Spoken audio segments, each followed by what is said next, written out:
dogs, cats. Which one was first domesticated? We did that one already. Did we? Yeah. Well, you've already found out about that. No, we didn't do it. I think you did this. I don't know about that. I think you did it as an intro. Oh, did I? Wow, I'm running out of fucking... Okay, birds. Running out of words. Birds and fish. Which ones were first kept in bowls? Are birds kept in bowls? Bird ball? Yeah, Speaking of birds, did you guys see that video of all the birds falling out of the sky? Yeah, I did it. Oh, you did it? What? Well, the birds are falling out. You haven't seen I this? haven't seen the video. Just explain it to me. Use theater of the mind. Okay, so there's a video. I can't remember where it is, but there's a security video, and all of a sudden this giant flock of birds falls out of the sky, and apparently it was like some fumes that were happening at a plant nearby that like poisoned them all. But just hundreds of birds fell out of the sky at once. I think it was Mexico. I have a mate. Damn it. I have a mate who was in the Navy, and he said that when hurricanes happened, right? You have a hurricane, all the birds are in the eye of the hurricane, right? They're all flying around where there's no wind. And once the hurricane passed over the ship and they were in the eye for a good hour or something before it passed again, all the birds, they just landed on the ship and just stood there. They weren't scared of people anymore because they were just knackered. Yeah. That's interesting. They don't seek out the eye. Sometimes they'll get stuck in most of them leave. Because the Miami Hurricanes is the football team for University of Miami. Their mascot's an ibis because supposedly the lore is the ibis bird is the last one to leave before a hurricane and the first one to return. But they'll sense the pressure. Right, like my cats when a hurricane was coming, they would all hunker down because they could feel all the pressure like dropping and stuff. Yeah, they reckon before tsunamis or something like that, all the seals. Oh no, before earthquakes, all the seals out at Marina Del Rey, they fuck off before an earthquake. They're 2 days before or some shit. So they know it's coming. So yeah look to the seals. Right, wait for. Okay, I'm just gonna show you this. Okay. Okay. All right, I'm looking at a house. What the fuck? All the birds dropped there. But how many birds are up there to begin with? A lot of fucking birds. Is that how many's above us at all times? No. They're like starlings. European starlings will travel in these big flocks. There was another video going around this week of all these starlings flying over the water and stuff. So there are certain types of birds that will travel in big like flocks like that. Yeah. All right. Sheesh. That's crazy. Yeah, that was crazy. You got shows gotta coming think up, about Jim? life now. Have I? Where am I? This week you're Reading, Pennsylvania. Reading, Pennsylvania, Washington, D.C., not the state, but the capital. And I'll also be in Boston, but I believe Boston is sold out now. Maybe. I can click on your link here on your website. Let's see. There's still a few tickets here and there. A few, very little seats spread out. There's a lot of single seats. If you buy yourself, you can still come. Big place. A lot of people come to that it's one. Close to 4,000. That's a big gig. That's a good one. The people of Boston, I got to thank you, man. You've always supported me. You're always there. I appreciate it. Still tickets available in Reading. Still tickets available in Washington. But the Washington room's fucking massive as well. Yeah, I'm looking at it right now. It's but ridiculous. You've sold a lot of tickets there too. Yeah, no. It's getting there. It'll be close. Reading, yeah. Cool. I'll be with you in DC and Boston. Well, our guest today is from DC. Oh yeah. Hint. Oh, it's Batman. I'm going to be at Side Splitters in Tampa, April 7th through April 9th. There's 6 shows. Come on out. It's the original Side Splitters because they have a couple of locations now. It's off Dale Mabry Road in Carrollwood, I think is the name of the area. But April 7th through 9th, if you live in Tampa, please come see me, please. I used to do the same joke every time I was at Tampa Side Splitters because it's like a very basic sort of room. And then the corner, they've done that open brickwork that a lot of comedy clubs, like the Improv right here. Yep. And they've put a couch and everything like that just in the corner. But the rest of the walls are just bare. Yeah. And I used to joke, I go, this would be nice when they finish the place. We've done this corner. Yeah. And people always used to laugh at that. I don't know. So you can have that. I don't play Side Splitters. I think they got rid of the couch and they had a shelf. They had like a shelf. They had like a bookshelf with fucking like bobbleheads on it and shit. They've gotten rid of all that if I remember correctly. So, but it's just it's a brick wall still there. But that was the magic. Yeah, that's why everyone came. That was the side-splittingly good time. All right, let's start this podcast. Okay. Please welcome our guest, Melissa Scholes Young. Good day, Melissa. Now it's time to play. Yes, no. Yes, no. Yes, no. Yes, no. Judging a book by its cover. All right, here we go. Let's play. Melissa's got it. She owns books. That always is the sign of an intelligent person. I own books. I own loads of them. I'm an interior decorator, decorate my house, and he put a whole lot of books up because he says that's a good thing to have. Well, let me tell you something. You see that book behind her? I have it right here. This is her book. Yeah, I can see that. I know, but I'm showing it to you this close too. She not only has books. Yeah. She writes books. That you don't open it. There's no words you're inside. You're going to talk about skin conditions? The Hive? The Hive. I love how there's pictures of butterflies all over it, and he's like, skin conditions. Yeah, you might be fucking allergic. All right, the Hive. What could the Hive be about? There's pictures of butterflies. I think it looks like a piece of fiction. It's not going to help you. Is your book a piece of fiction? It is, yes. Yeah, okay. So it's the book really won't help you in guessing the topic, probably. Oh, okay. So are you literate? I am literate. Like I use words. Enough with the bragging. Bloody hell, some of us aren't. Bloody flashing it around. Some of these books are fake. Most of them are not. Oh. Okay, so I'm going to say, even though you wrote a piece of fiction, I'm going to say that you are we going to talk about something in entertainment? It's going to be entertaining. No, for sure. It's not an entertainment. Okay, so I'll give you a hint here. What we're going to talk about at some point, you wouldn't consider yourself one of these. You do know people that are these that dabble in this world. However, you did purchase something on the house that you used to own that would fall into this category. Also, a lot of these people. Are we talking about women? I'm not one of those. I know a few of them. I've purchased one. A lot of it has been considered extreme in the past, but is probably a little bit more relevant today. I'm going to give you John Ratzenberger. Yeah.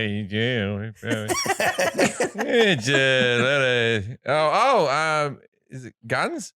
No, we're talking they about could be closer. involved. But you told me that he's always ready to go. We're talking about Viagra? No. I don't want to say this word because it's one of the questions. So you said that I think he falls in this category of being one of these types of people. That's like things. He knows facts and figures. What about like apocalypses? Yeah. Oh, he's a prepper. Yeah. So we're in that kind of world. We're going to be talking about survivalism today. Ah, yeah. All right. I don't know if that's okay. We're talking about people with bunkers and shit. Sort of. Some of them do. I've got a theory on that. Yeah. I've got a theory that if the apocalypse does happen and there's other preppers, I don't want to live. Yeah. Because I don't want to hang out with them. That's what I said yesterday. I was like, who are all these people who are trying so hard to live? I'll be like, it's just me and Crazy Joe now.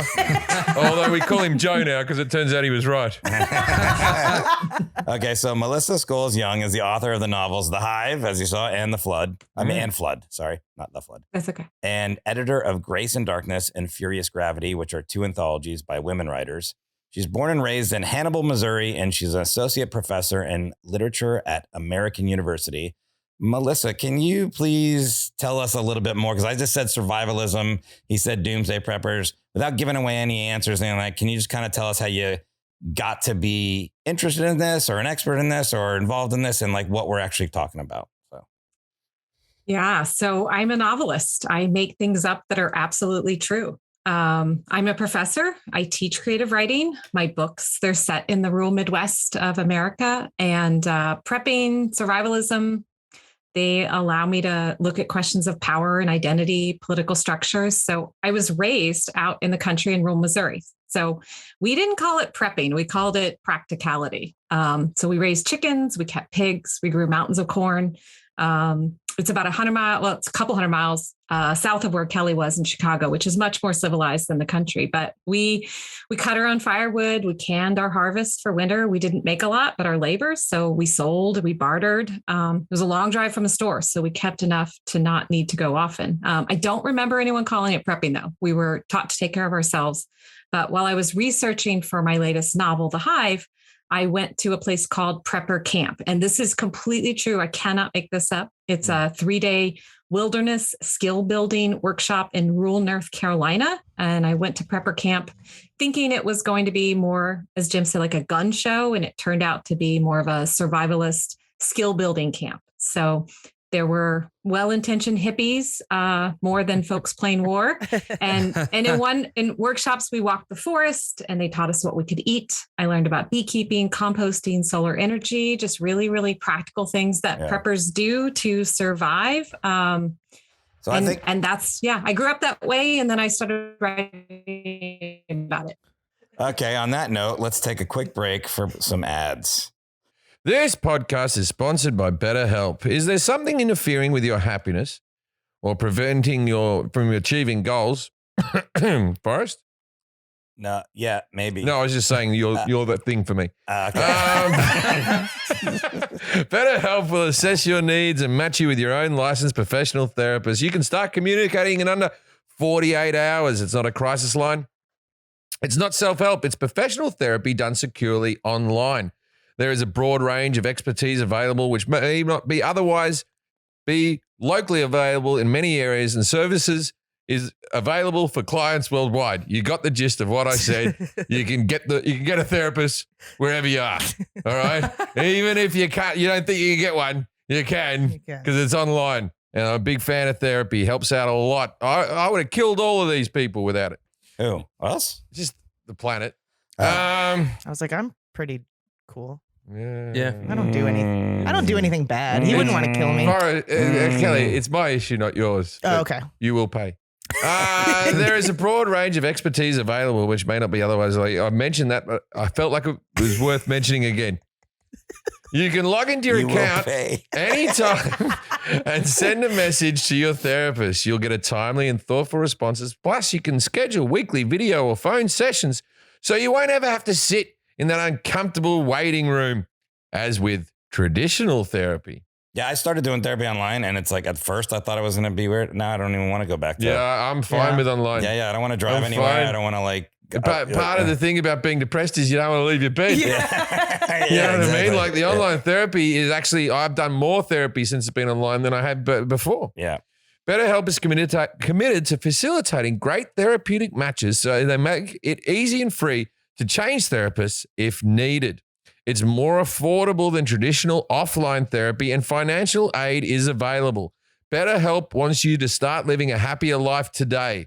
Visit BetterHelp.com/IDK. That's better, BetterHelp, and join the over 2 million people who have taken charge of their mental health with the help of an experienced professional.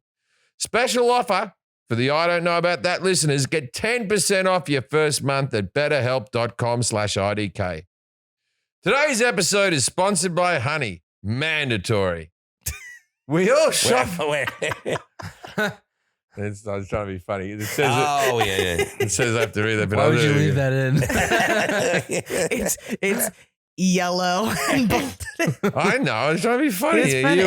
You all got a good laugh. I Jack's still laughing. Yeah. You're welcome. Luis is laughing. Yeah, in the inside. I don't know.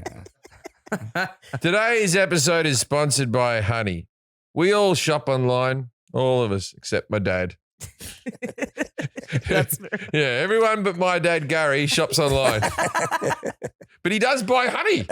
So, not online though, from shops. Farmer's market. Yeah.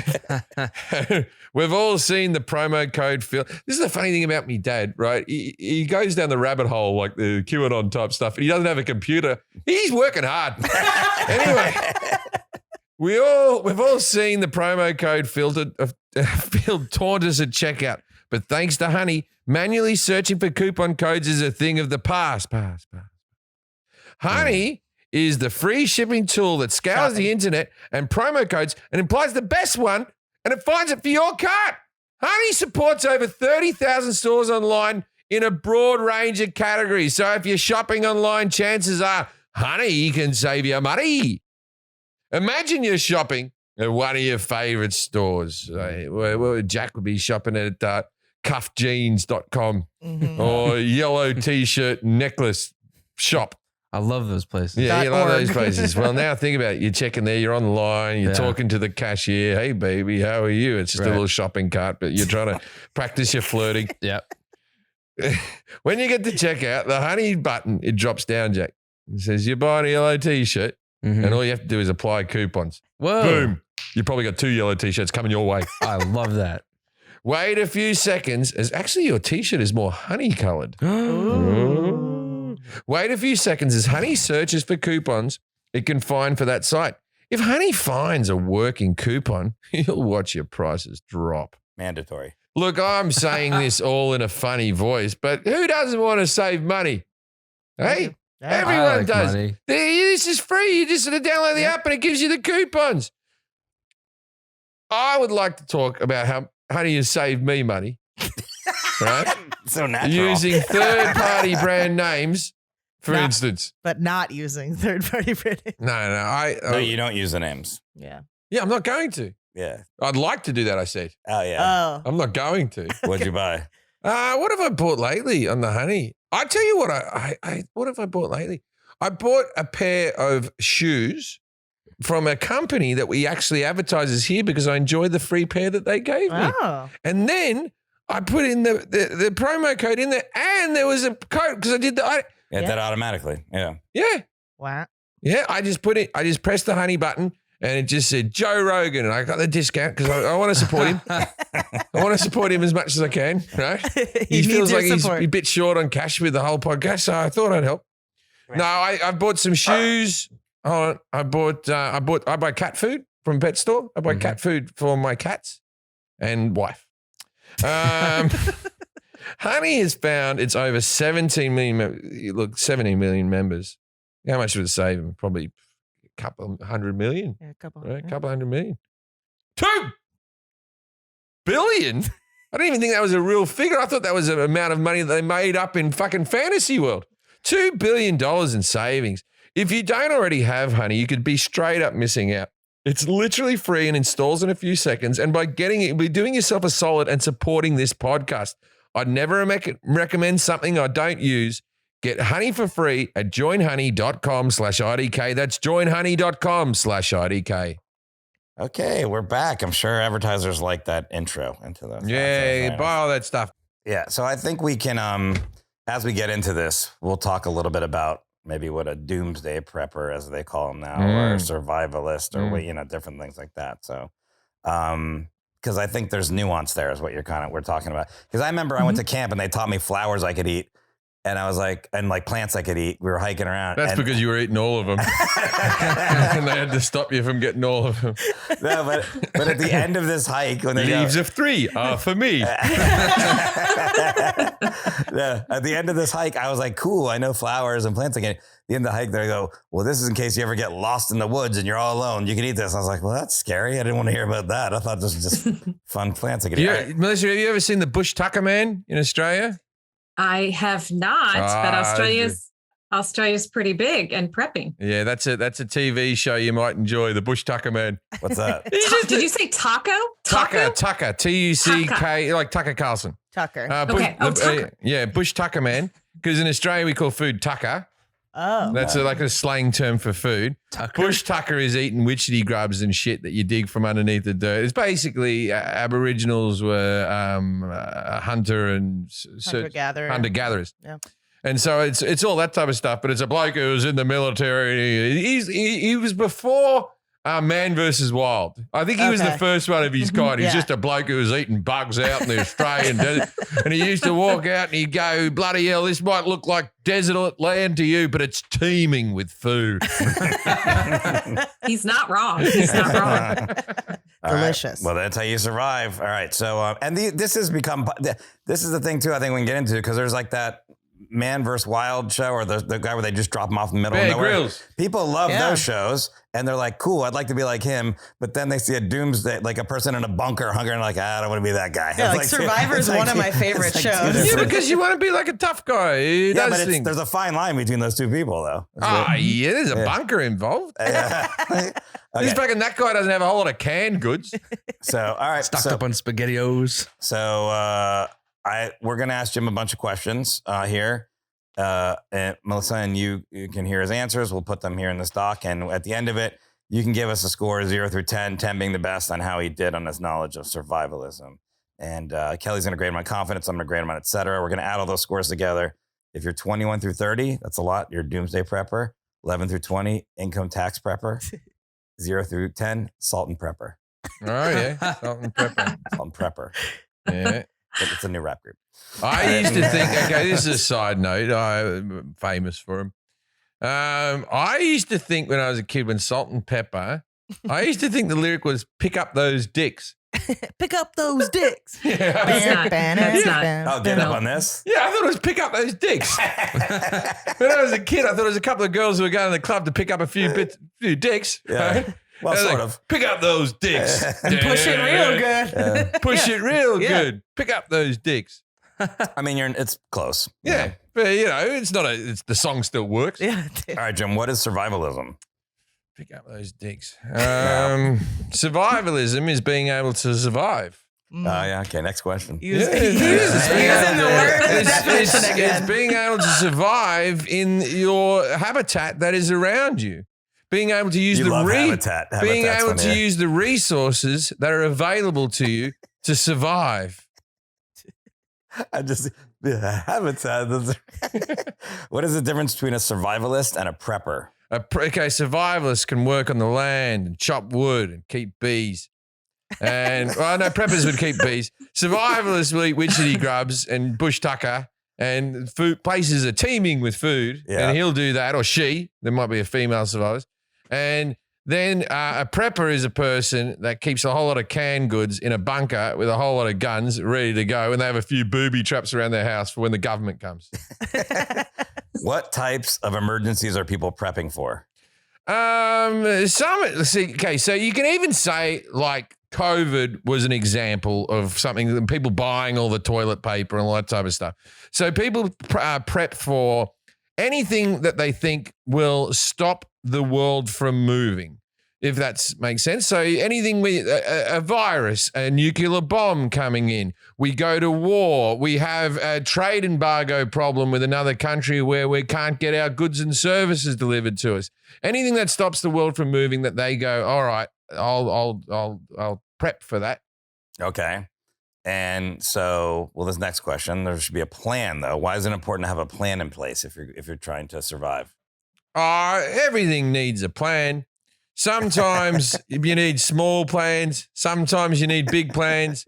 I've had a lot of medium plans in my life. Okay. You know what I mean? No, you got to have a plan. You got to have a plan to know what you're doing. So what's your plan to survive? Let's say there's. I'm not going to. Okay. Jim and I are exactly the same. I'm not going to. Give up. I'll tell you why I know this. But before you do this, one of the hints was you used to have an earthquake kit at your house. I have an earthquake. That is a form of survival. Yeah, earthquake kits are the stupidest fucking things you have. It's a tube. It's a plastic container that they used to keep. A bucket, right? It's a bucket container with it sealed up. I still have it somewhere, and it's sealed up. It's the same bucket that they used to have at McDonald's with the pickles in it. I worked at McDonald's as a kid.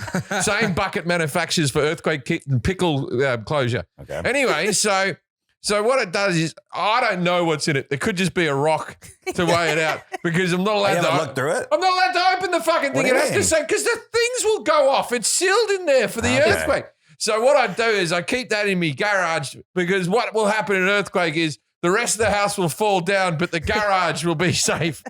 And then it's got a tent in it. It's got a wind-up radio. It's got water for about 5 days. You know what's in it. Okay. Yeah, it says on the outside of the bucket what's in it. But it could just be a rock. That's what don't open it. Don't open it. I think you have to. We'll get into those things. We'll talk who's about going to return it after the earthquake? The shop's fucking falling down. We'll talk about that. So I'll tell you why I'm not going to prep. I got a story for you.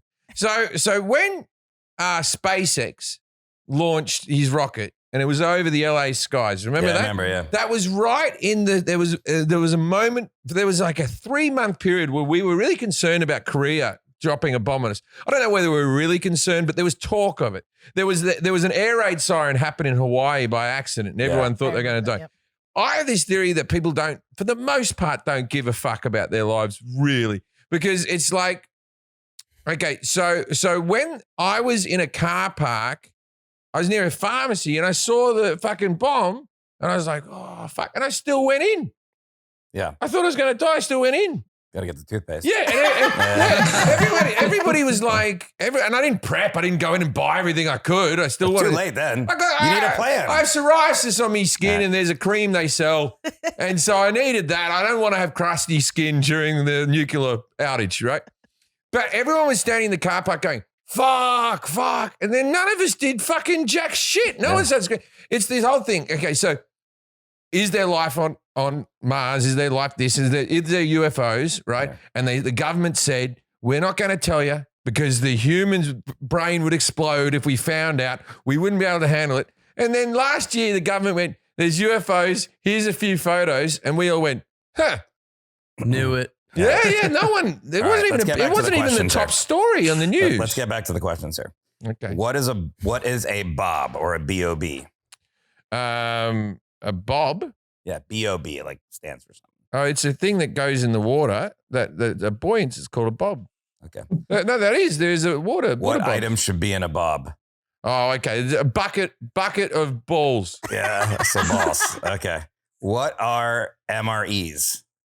Wait, what items? So it's just the balls in the bucket? Yeah, no. Okay, no. Okay. Inside your bob, you want to have a knife. You want to have a compass. Yeah. You want to have yourself a tent. What's a bob? It's a fucking earthquake kit. It's a bob. Okay. It's a thing. I think I'm meant to bury my earthquake kit in my backyard, but I don't want to do that. I don't know if that's the thing I'm meant to do. I'm meant to do something. I don't know where I'm meant to keep the fucking thing. Did you move it to your new house? Yeah. Okay. All right. Fucking all right. So knife, compass, tent. What else? Nice compass, tent. Wind up radio. Yeah. Water.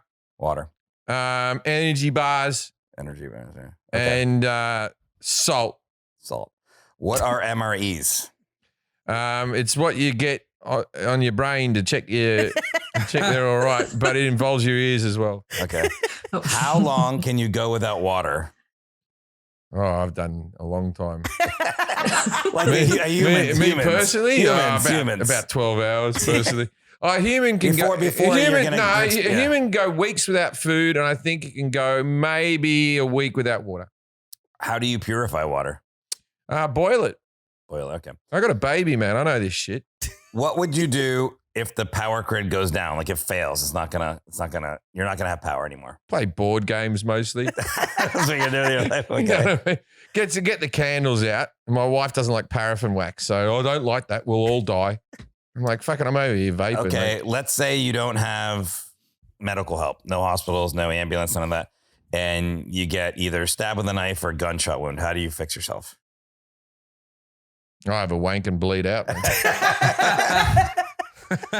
know what I mean? Like, what do you mean? How do I fix myself? Yeah, what would you do? Like, let's say you got stick stabbed. my finger in and try to get the bullet out. Yeah. I'd wiggle it out like I was finding the G spot. Yeah. Right. And then with stabbing, I'd go, fucking, what did you do that for, Forrest? No, fucking, you're grumpy in the apocalypse. Fucking hell. Okay. How do you store food long term without electricity? Like, what are some methods? Cans. Yeah. Long term without electricity. If you live in the snow, you put them in the snow. What if you live in a hot place? Cans, bagged things in bags. Like, like sealed bags, like crisps. The Twinkies. Twinkies. Yeah, that's what you do. Cans and Twinkies. Man. Okay. Is survivalism a religious thing?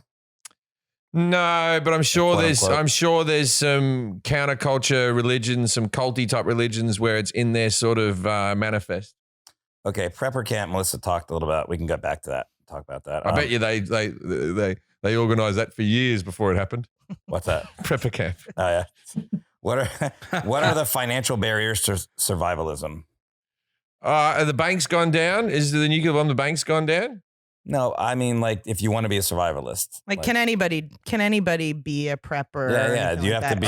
Yeah. Well, it costs a bit of money. You got to buy the things. You can't do it in a studio apartment. You need basically a house in a farm, really, to do a real good job. To have yourself a bunker and a barn and some animals to milk and all that type of stuff. So to be a real survivalist, I think you need property. Okay, last question, and then there's some acronyms I want to ask you if you know what they are, which I'm sure you will. What is the line between preparedness and paranoia? Oh, bloody thin line, that one. Yeah. I'll tell you what, But you have an earthquake kit, so that you had something there. I'm paranoid and not prepared. Okay. Okay. The thing about paranoia and preparedness, it's a person to person fucking thing. I'm sure that most people who are super prepared and super paranoid, they're not in equal measures. You know, you're either one, you know, you're either too paranoid or not. I don't think you can be too prepared and not paranoid. Like, I just want to get real fucking down with your listeners right now. What's the point of all this life and everything?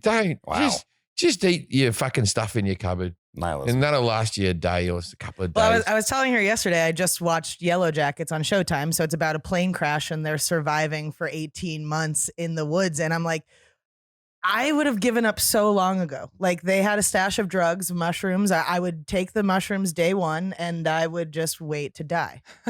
I would survive until someone found me for the most part. I would have no problem eating people. Oh, okay. It came down to it. If they died, I'd be like, all right, let's eat Kevin, and you know what I mean. It wouldn't be. I wouldn't kill someone to eat them. I'd let them live, but I reckon I'd be all right with that. Okay, I wouldn't eat like a dick or anything. Are these acronyms? I'd eat like weird. a lovely. I'm not weird. I'd eat like a lovely That'd bit be of the best part. I'd have a bit of thigh meat, bit of brown meat. The last thing. Luis is in trouble. Yeah, no. I would eat Luis over Jack. Are these acronyms? That you? Yeah. Actually, oh, really? Okay. Yeah. Here's some acronyms. Ask if you see if you know it. This is an acronym. GOOD. GOOD. Go off on Dave. How does that relate to this? Because Dave's fucking stealing all the food. Crazy Dave. He's stealing the food. He's crazy Dave. You got to go off on him. And so you got to go off on him or he'll keep fucking taking advantage. All right. You give Dave an inch, he'll take a fucking mile. And then you'll go, Dave's crying in the corner. Good. Very specific. Very specific. Okay. Inch. INCH. You give Dave an inch. It's not Dave. No. Okay. How do you spell inch? INCH. Okay. In natural canned house. That's good. Yep. Yeah. That's the cans. Okay. This one is Teo Twawak. How do you say it? TEOTWA. Too many. That's too many letters. How about this one? Yo-yo. Yo-yo. Yeah.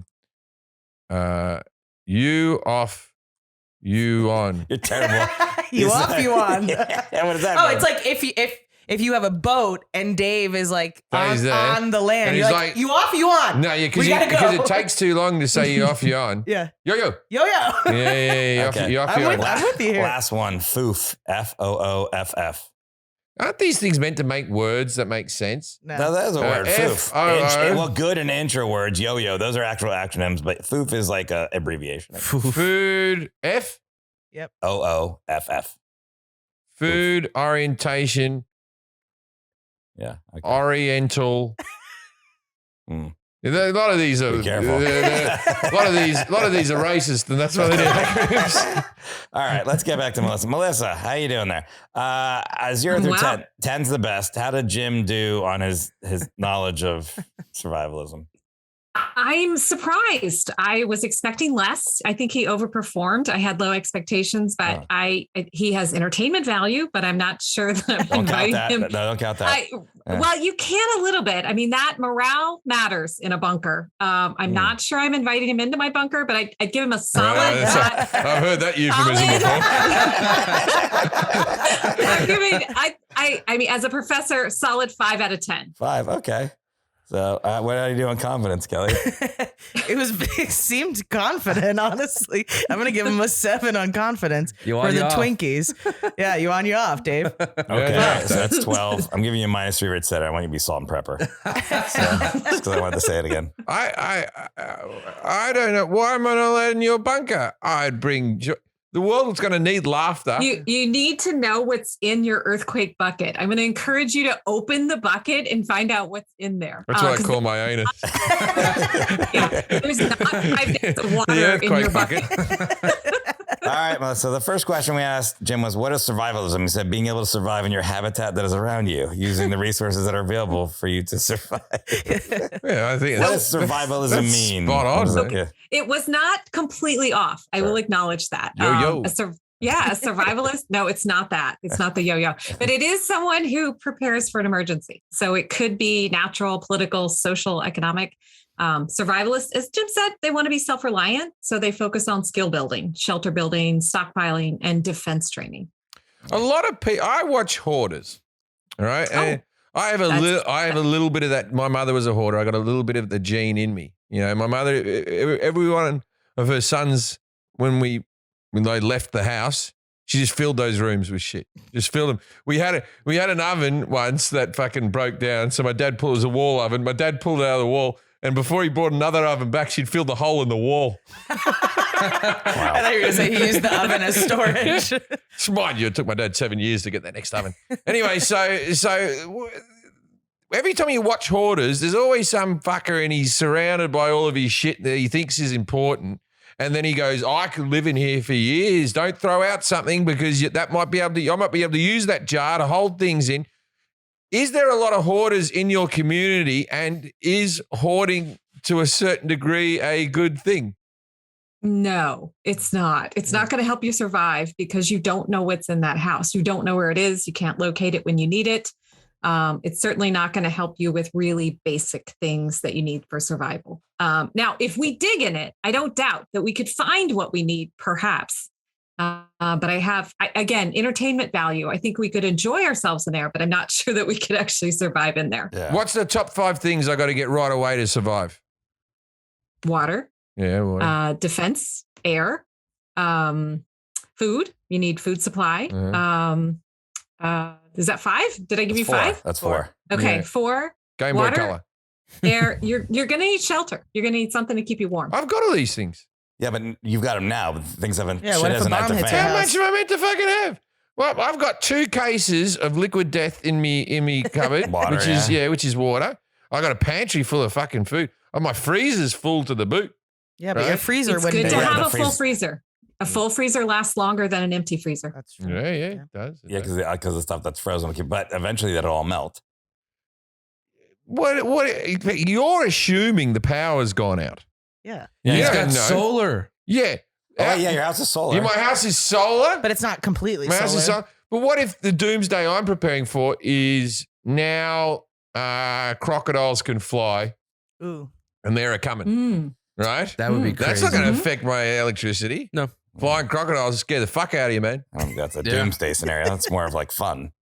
Oh, they're biting people. Nah, but they don't fly Zombie well. crocodiles. They just learned how to fly. They Oh, don't shit. fly. The Yeah. worst kind. the worst kind.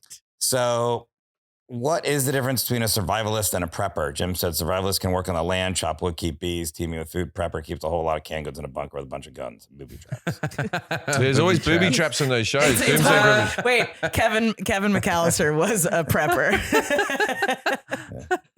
All right. He's not wrong on this, actually. It is pretty much semantics. I think both want to survive. Prepping is just an act of preparing to survive. Survivalists have supplies. And as Jim said, they want to live off their surrounding resources. They have much more of like a minimalist approach. Preppers, I think, get a bad label because of hoarding. They might want to bunker down rather than live off the land. The term prepper, it's much more mainstream now. There are sensational shows like National Geographic's Doomsday Preppers. I love that show.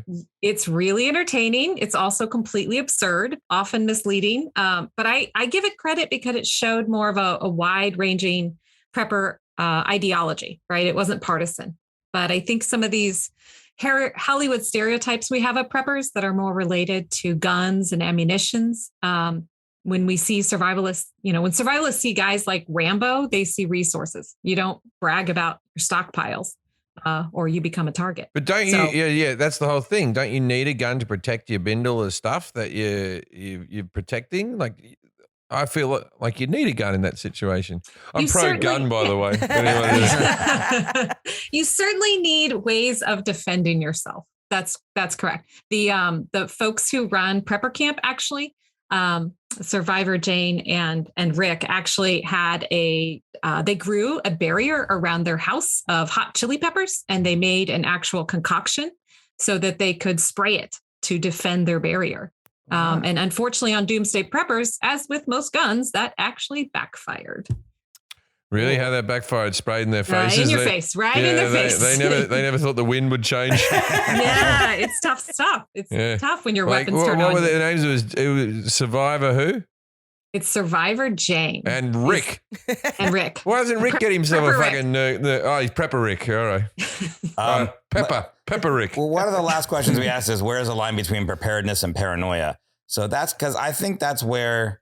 I mean, a lot of the stuff you're saying is sensible. We're like, yeah, we're preparing for a situation, but, they will show people that are paranoid. They're like, this is about to happen. They're like, the government is being able to tap into my brain or something like that, or they're coming for everything. And it's or even people that are preparing for like zombie apocalypses, or like when everybody taps into their reptilian brain, shit's going to hit the fan. There's a difference between like natural disaster preparedness and being so paranoid that zombies are coming. I'm not saying you are, Melissa, but how do you know you're not crazy? That's a great question. Nobody knows. Yeah, crazy people don't know they're crazy. It's what makes them crazy, right? Right. So when you go, preparedness versus paranoia, how do you know what you fall into? Because the paranoid people don't think they're paranoid. They think they're the only one who's seeing the fucking light. Yeah. So are you crazy? I'm not. That's what a crazy person would say. I'm Midwestern, like Kelly, so I'm not crazy. But I think it's a good question. It's why I write novels about it. I'm trying to figure out, like, what would you be willing to do to another human in order to survive? And to me, when you cross that line into kind of othering someone else and justifying that you could do something to them in order to protect yourself, I think that's where you've crossed a line. Yeah. Did you see that show Station 11 on HBO Max? Yes, absolutely love it. I just finished watching that. Have you seen that, Jim? I mean, the book's amazing too. Yeah, I heard good things. It's like a apocalyptic scenario where a flu of some sort kills almost everybody in the world. But then it's a time jump thing where you'll go backwards and forwards in the time, Mm-hmm. But there's a lot of that, like where there's like different factions of people and communities, and they're trying to stay safe because that's another way of staying safe is finding like-minded people, right? That's what I would do. Like if something went down like that, the first thing you'd have to do is figure out who you're going to trust and who you're going to hang out and who you're going to be with. And then once you're in that group, same way animals do that, wild animals, it makes you safer, right? So that's another thing that you can do besides getting weapons to help protect yourself, I think. But resources are more important than weapons. The guy that's, got all the weapons and is wearing them like Rambo, that's the first guy that people are going to take down. You don't wear your resources like that. Yeah. Okay. Where do you put your in your bunker? Well, it depends. I mean, there's strategies where you leave versus strategies where you stay. Pull out the rocket launcher to make it work. Like, I got to show it at some stage. To be fair to Rambo, in the first Rambo, he wasn't wearing all those guns and bullets. He just had a knife. He had one knife with a little compass and matches and stuff. Yeah, and then he got really paranoid. But he was able to make all those traps with the knife. Like, and then he took those guys' Rambo. Yeah. That Rambo was definitely more of a survivalist. You want MacGyver in your bunker. Yes. MacGyver. Yeah. Yeah, MacGyver. That's what I want. What type of emergencies are people prepping for? Like, is there something specific that you are prepping for, or just in general, or like what are people? Jim said, the run of the mills. COVID, he cited as an example. Flying crocodiles. Nuclear bomb, war and trade embargo. Yeah. Well, certainly pandemics, mostly because medical facilities are not having enough equipment, to care for people who are ill. So testing scarcity, food supply chain challenges, natural disasters. You mentioned earthquakes, but flooding actually is a huge thing to prepare for. I grew up in a floodplain in Missouri, and that's something that we always knew how to do. Extreme storms, wildfires, tornadoes. EMPs are a big conversation in the prepping community also. I don't know if EMPs are familiar out there. Is that electromagnetic pulse something? That's exactly it. Like a brief burst of electromagnetic energy. It can be natural. It can be artificial too. But it definitely makes a power grid often fail. So it can short circuit electronics, computers, satellites, radios. So that's what part of why, because there's so much unknown, survivalists actually focus on skill building, right? Well, and we just saw that like recently with Texas. Like I think a lot of people in Texas weren't expecting that they would have, they would have the power grid freeze and they'd be, boiling their water and doing all this stuff. Like I worked in solar for 11 years. And that was one of the things that I was thinking is like, when you think about terrorism, one of the easiest ways to affect a city would be to blow up their power plant because it, feeds everybody with electricity. And so there are certain things that you would need to know if the grid goes down for an extended period of time, for sure.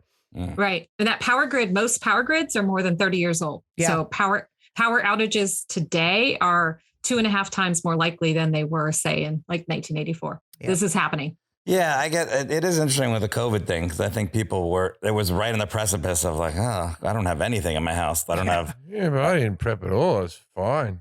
I know. Well, I said this the day though with hurricanes when I was younger. When hurricanes were coming, you had to go to the grocery store. Yourself a Hello Tushy, man. That's all you got. That's it. Thank you. That's our advertisement. When I was young, with a hurricane, we would get food, we would get water. They fill the bathtub up with water for the toilets, all this stuff. And now people don't do that. Is that why you fill up the bathtub? Yeah. You fill it up so you can run your toilet. Yeah. Oh, I thought it was so you could have still fun and splash around. No, don't get in that water. Don't get in that water. And you could go, don't get in the water, Jim. Don't get in the water. No, I'm not. Nobody wants to drink that after you. Yeah. You were using it to flush toilets a second ago. And now you're like, I can't get in the water because it won't be good enough for the fucking toilet. I'm saying you shouldn't drink it after you've been in it. I was in Hawaii and I was in a hotel and I think my gig was canceled or something, but there was a hurricane happening and I was with my son. He was about maybe 4 at the time. And a hurricane was going to happen, and I was so up for it, man, because it wasn't like it wasn't my house. I was in a hotel, fucking nothing's happening to me. I've never seen one before, and then everyone like boarded up their shops, and the streets were quiet, and you got to get home in the next hour. So I just got in this hotel room, and they were like, "All right, good luck, everybody," and all the staff were gone, and then fucking a bit windy. Well, I missed you. I know, but I wanted it so bad. And that's the point between like preparedness, right? Is like if it had been a really bad storm. They said we might be in there for 2 days or whatever like that. So I bought board games for me and the kid, and we had some food. We had some food. We had some food. No, but did you have food you could eat if the power was off? I was in a hotel for it. Yeah, but if the power went off. Room service. Well, here's the thing. No. You can't rely on them. No, I had some breakfast cereal and shit ready to go. I was all right. Yeah. Yeah, because I remember when that happened and I was like, oh, it missed you. But you still have to prepare for it because if it doesn't miss you, then you don't have all the everything's boarded up. I knew it was coming for 3 days and we were like, oh, it's going. Yeah, but it moves a little bit. And my son was like, this is going to be crazy, Dad. I'm like, yeah, we're going for it, mate. And we were on like the 16th floor. Like our windows might smash in. We're going to be all right, me and you, mate. Don't worry about it. Yeah. And fucking nothing happened. Well, there's always like when storms are coming, there's always a bunch of people who leave the area, right? And then so some people are like, these people are fucking crazy. They're going out of state because there's a storm coming. But then also if the storm destroys their area, they're like, why the fuck did they stay? We've known about this for days. Yeah.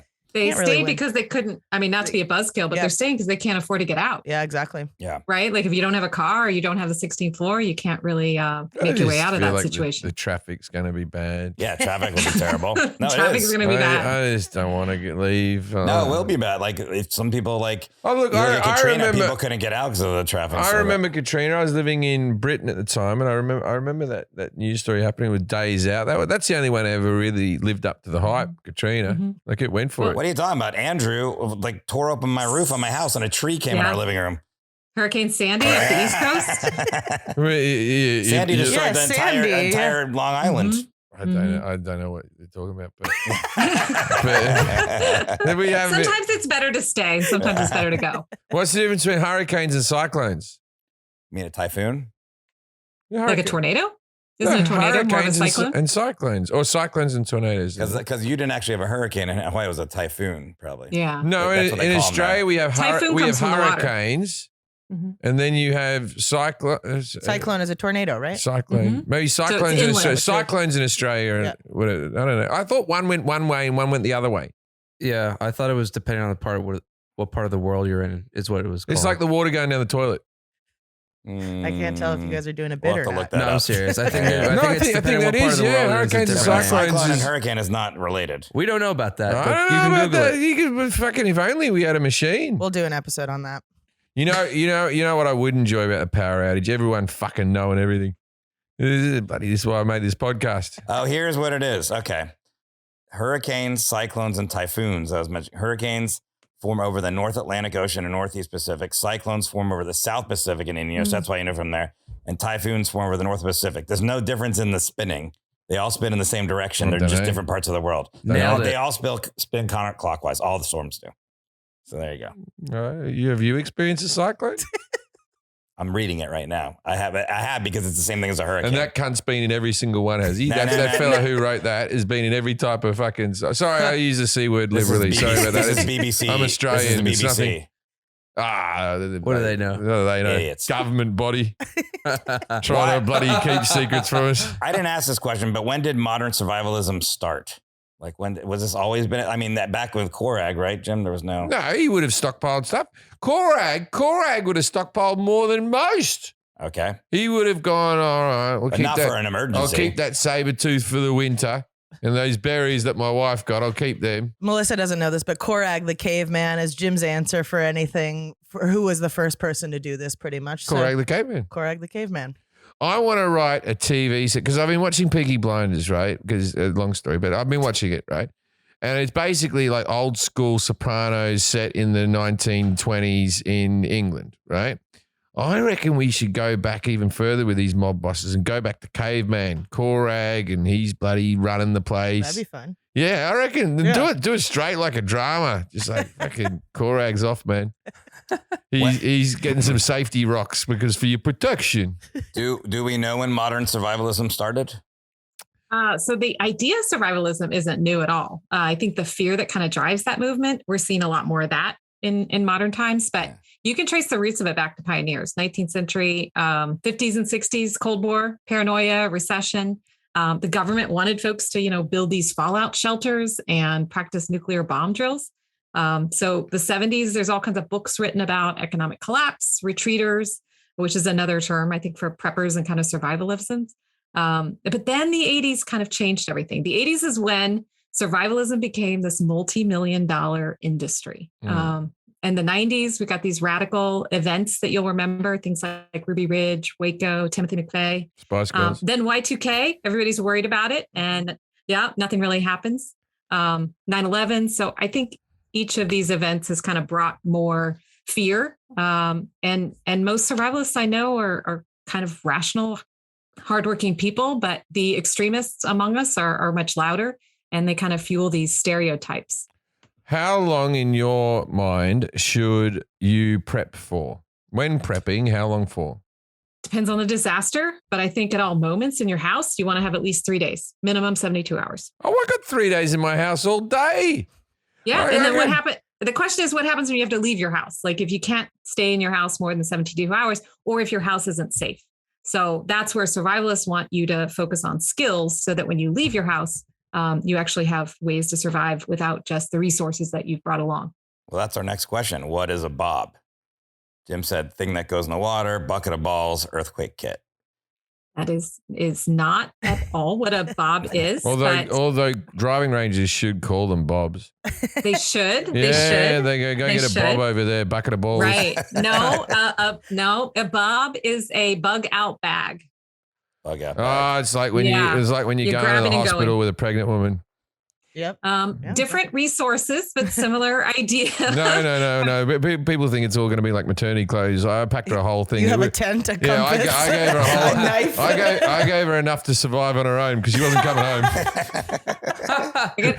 I got to tell you, as a woman who has gone to that, the resources are not quite the same. But the sentiment is like you're trying to get out, and definitely if you want to grab and go, a bob is what you need. Are all your family survivalists as well, or I don't know what you say, or is your husband, or I don't know what your status is. But you said you had kids, right? You just said you had a kid.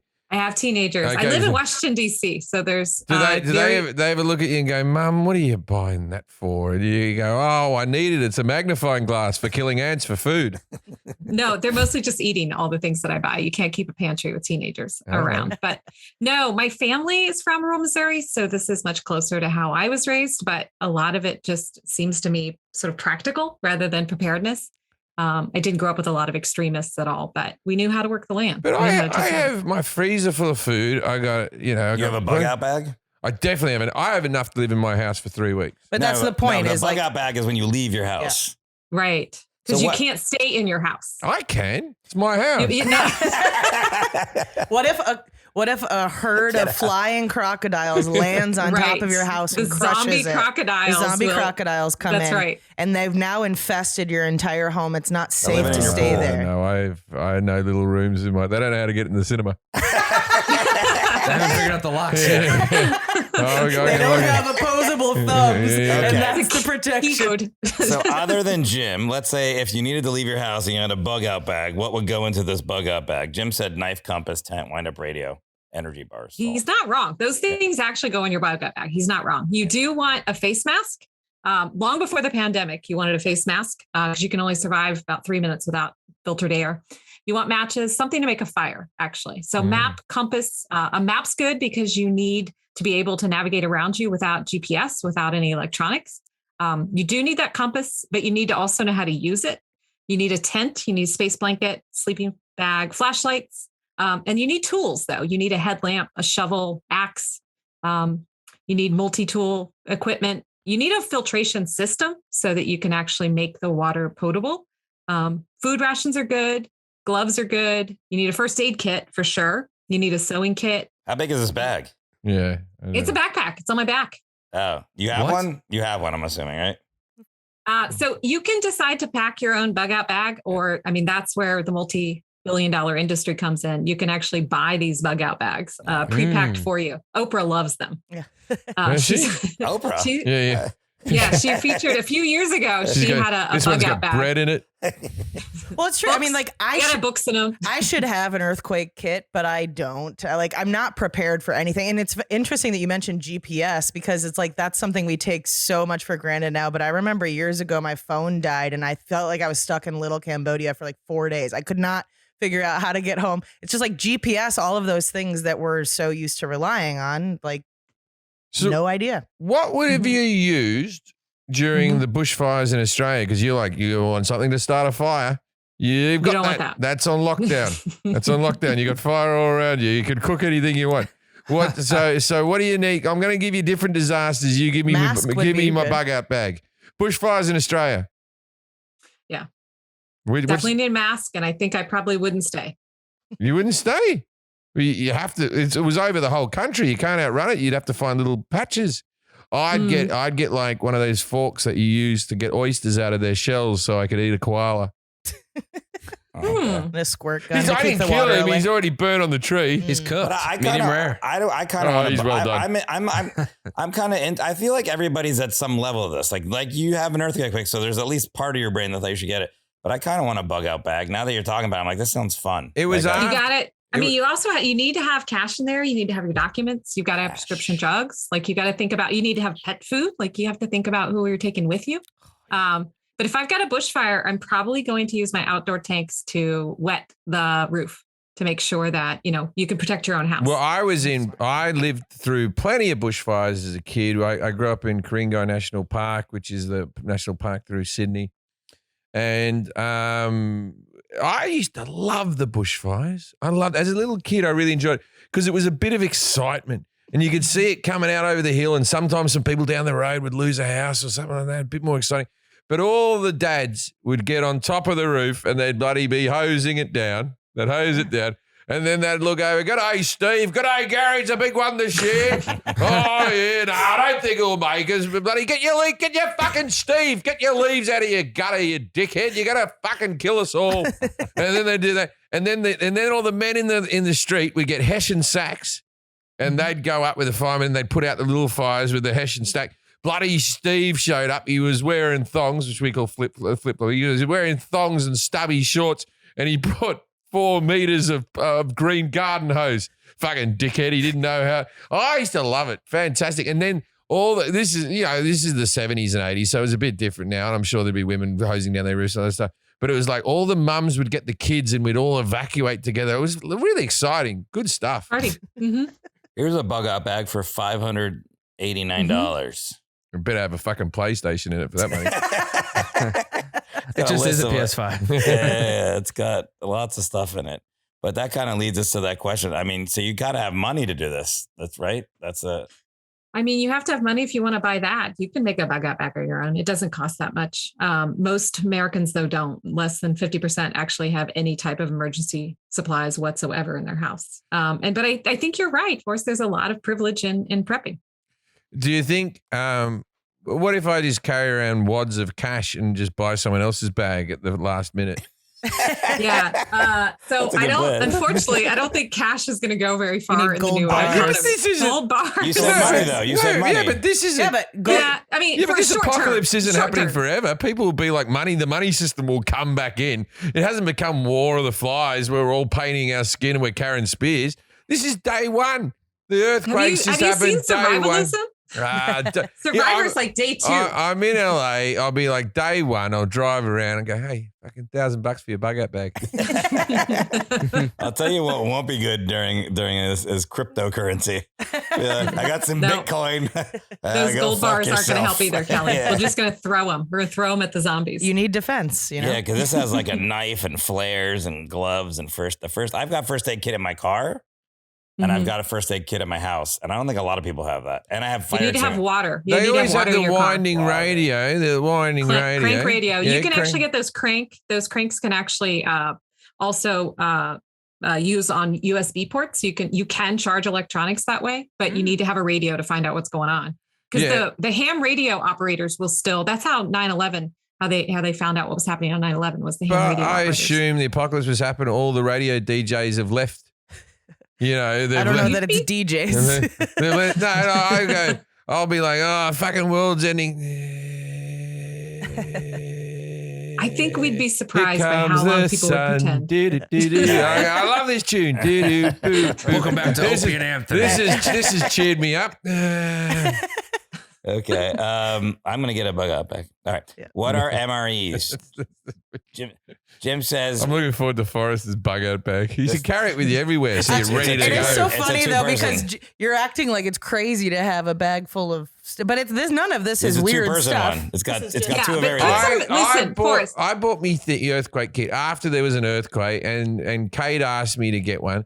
And I'll tell you what, when the earthquake happened, it was so cool. It was like a Steven Spielberg movie. It wasn't a major one. Because it wasn't a major one, but the whole house went like that, and paintings fall off the wall type of level, right?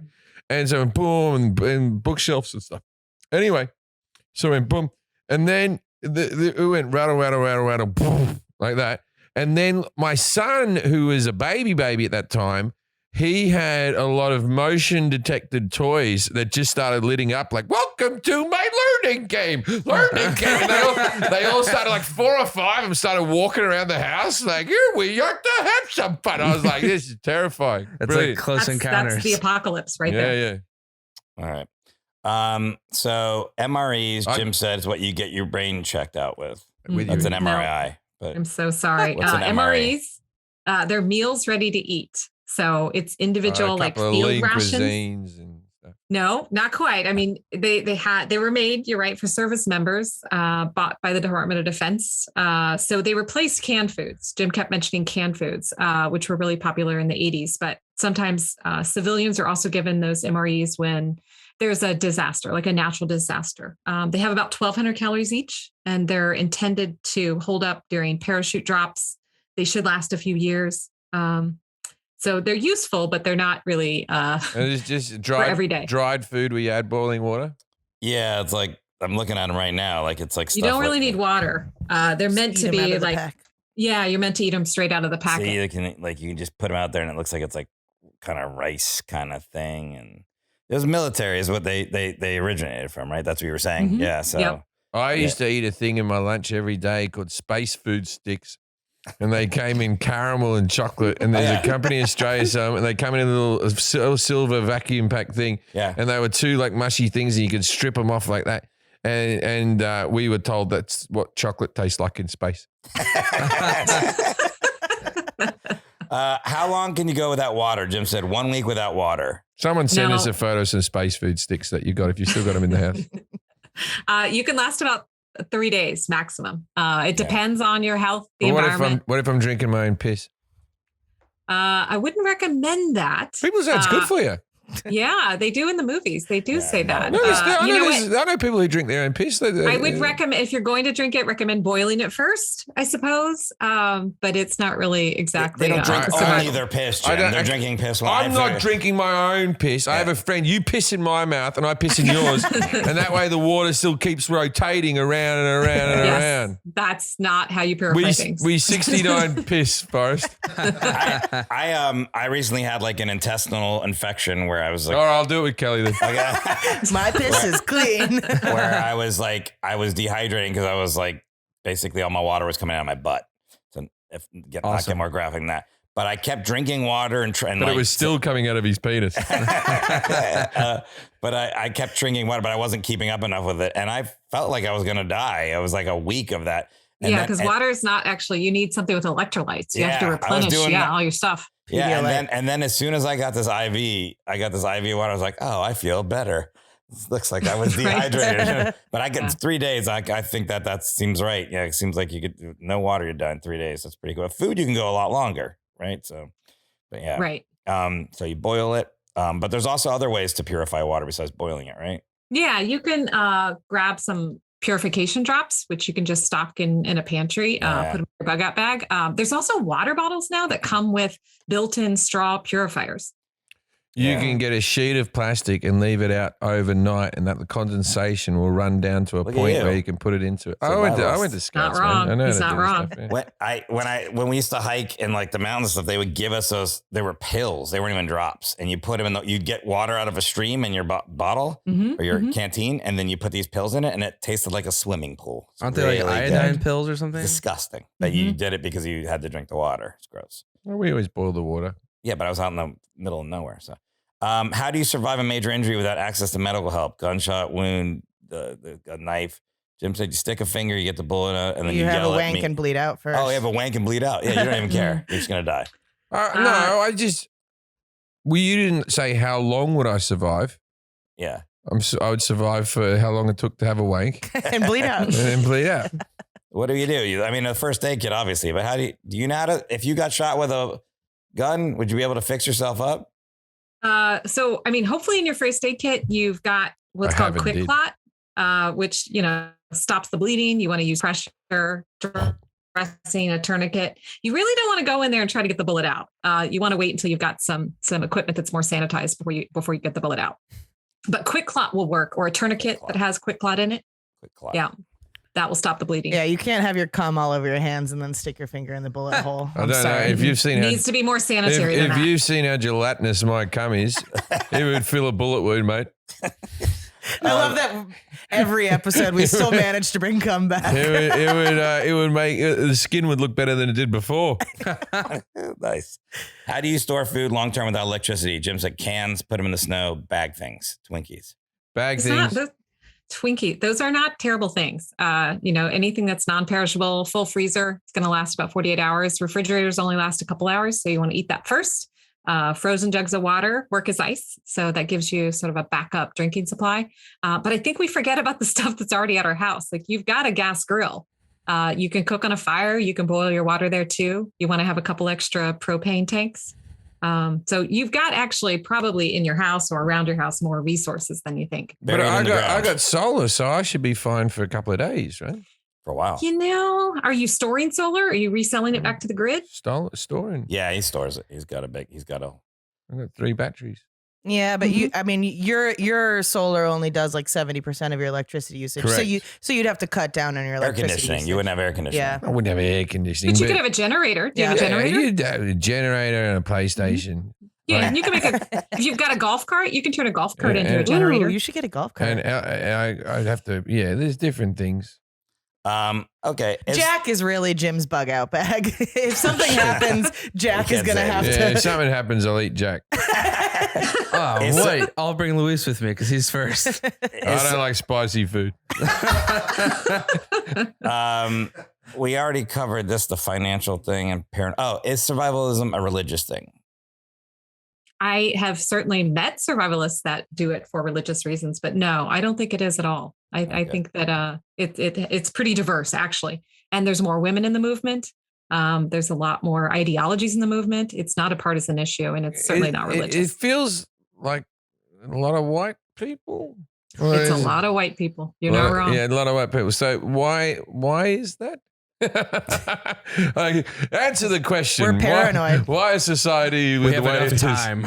No, but I mean, is like we were talking about money earlier, and she was saying it's definitely people that are more privileged in certain ways. So, but that doesn't have to be that. Yeah, even I don't see it much in Asian culture, or I don't. Definitely not. Look, I haven't spent enough time, and I've traveled to Asia a few times, but I don't remember. I don't know. Is like people in India, are they doing it as well? Is this worldwide? Because you said Australia, it's very popular. Mm-hmm. There's some countries that are like, New Zealand is very popular. Anyone who's got money in LA is trying to get to New Zealand during a natural disaster. They're not going to stay in LA. Oh no, the world is ending. Right. And if you're surviving day to day, I don't think that you're really trying to survive. You don't have the resources, the time, the energy, and the money to survive longer than that. So I think it does. It's a big socioeconomic condition that leads, to prepperism too. I would guess it depends. I'm single, don't have any kids, so my preparedness only affects me. But if I'm a mother that has, 4 children, I'm probably going to take it a lot more seriously than first.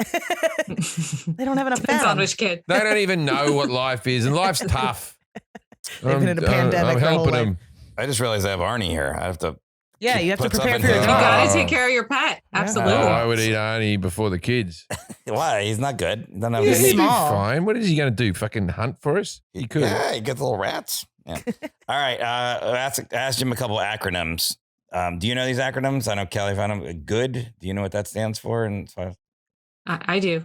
Oh, you do? Okay. Let's not go off on Dave, right? Yeah. Good is get out of Dodge.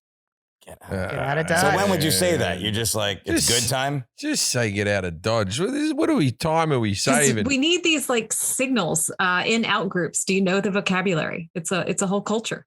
Okay. Yeah, but it's a word that we use all the time. Are you good? Oh, and then they run off. Oh, no.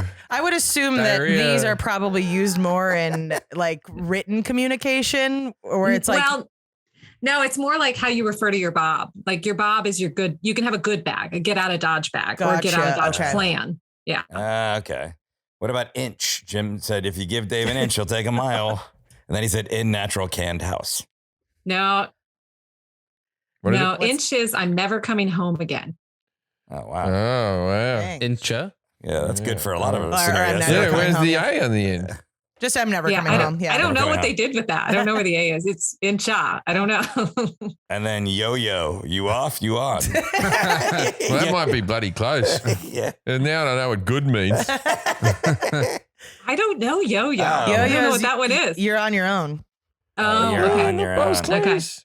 I like that. Yeah, I'm you're going on. to start using that. Yo-yo. Yo-yo. My Yeah. favorite is actually SHTF bag. Yeah. Yeah, do you know that one, I Jim? see that. SHTF. SHTF. No. Shit.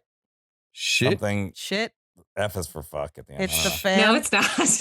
Shit. Fuck. Shit hits the fan. No. What about That's it? a good one. Shit hits the Oh, fan. shit That's hits it. the fan. That's it. Oh, It's shit hits the hits the fan. fan. Oh. Nope.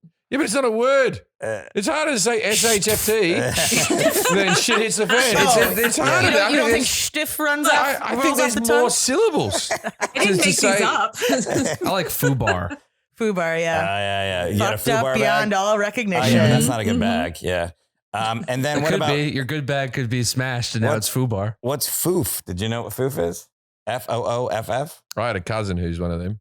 You know, like that? Yeah, I mean, I looked it up, so let me just double check Okay. it. So I can't get in trouble for that joke because no one knows exactly what I was saying. Only the implication. Yeah, it'll be fine. When I looked it up, just the regular meaning without any prepper, it autocorrected to FOOF, which means the vulva or vagina. Hold on. Oh, yeah. That's not what it means in this. One day we'll have to do an episode on the vagina. Just call it one thing. Stop having several names for it. It's very difficult. It's not several names for in the vagina. For the same vulva, thing. the labia, the clitoris, the thing. It's all going on. They're different parts. Yeah, I just go cock and balls. 2 parts, easy. 2 parts. I feel like it looks more complicated, to be honest with you. So the vagina gets 2 parts. All right. Well, let's do this. You found it now. All right. Yeah, we'll do dinner party facts if you find out that. So here's part of the show where we ask our guests to give some sort of fact, something that's interesting or obscure that they can use to impress people about the subject at a party or bar or something. What do you got for us, Melissa? All right. So you're at a dinner party, and I want you to introduce the topic of entomophagy. Do you know what that means? I have to introduce the topic? Yes, introduce the topic. It's going to be difficult because my other conversations are pretty basic. How do you say the word again? So you want me to go like, the red M&Ms taste different from the brown ones, and I can tell the difference in the 2 flavors. And entomophagy. You want to talk about entomophagy as well? Entomophagy. It's it's the practice of eating insects. Entomophagy. Entomophagy. Yeah. Okay. Right. And you want to make the case that, insects they're low fat, high protein, lots of vitamins, amino acids, and they're also super efficient. So they have a high food conversion rate. So crickets, for example, they require 6 times less feed than cattle, and they produce the same amount of protein. So you probably want to do this after the main course, not before y'all start eating, but this will impress your guests. Right. I ate some grasshoppers in Mexico. I've eaten plenty of bugs, yeah. What have you eaten? Mm-hmm. I've eaten grasshopper tacos. Yeah. I've eaten a little scorpion thing on a stick in Thailand years ago. Yeah, scorpion. I've eaten... That's an arachnid, as you know. I've definitely eaten... what's the edible... Beetles? I've eaten... bugs. I've eaten big sea bugs. No, but like insects, like beetles. I've had... beetles not an insect. I've had different type of things like that when I've traveled the world, just a bit of fun. Yeah. All right. Well, it can be sweet or savory. Your bugs. What have you eaten? Dip them in chocolate. Well, I mean, I grew up in a pest control business, a family pest control business. So we don't use any poison. We just come to your house and eat all the bugs. We got roaches. Yum. You got ants. Yum yum yum. All right. Yeah. All right. Well, the book is The Hive. Here it is by Melissa Scholes Young. Yosh also has a book, Flood, and you can find this book and that book on. I just found Foof. Okay, what is it? Fuck off on foot fast. That sounds like one that Jim made up. It should just be GTFO. Get the fuck out of here. GTFO. Okay, well, the book is The Hive by Melissa Scholes Young. You can find it on Amazon, anywhere else that you buy books. Melissa, thanks for being here. Jim? Thanks for having me. This is fun. Thanks for being on the podcast, Melissa. If you are ever at a party and someone comes up to you and goes, have you got a Bob? Introduce them to your mate Bob and say, I don't know about that. What? Good night, Australia.